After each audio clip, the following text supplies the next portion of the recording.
Shri Gurudev R.D. Ranede's Divine Thoughts on Morality. Thought 1.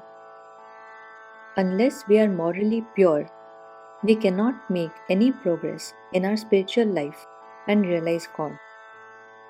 And unless we realize God, we cannot be perfect in our moral life. Apparently, this is a paradox. Of all aspects of morality, the mystical aspect alone is of utmost importance. In fact, we may say that that which conduces to mystical elevation is alone moral. All other things are not really moral. We may very well define morality in these words. Marathi अनुवाद. जोपर्यंत आपण नैतिकदृष्ट्या शुद्ध होत नाही तोपर्यंत आपली परमार्थात किंचितही प्रगती होऊ शकत नाही व आत्मसाक्षात्कारही होत नाही. आणि जोपर्यंत आपल्याला देवाचा साक्षात्कार होत नाही तोपर्यंत आपले नैतिक जीवन परिपूर्ण होऊ शकत नाही.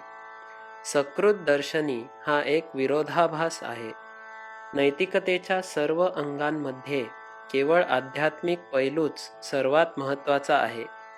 वास्तविक पाहता आपण असे म्हणू शकतो की आध्यात्मिक उन्नतीकडे नेते तीच खरी नीती. इतर सर्व गोष्टी खऱ्या अर्थाने नैतिक होऊ शकत नाहीत. अशा या शब्दात आपण नीतीची व्याख्या निश्चितच करू शकतो. राजाधिराज सद्गुरुनाथ महाराज की जय.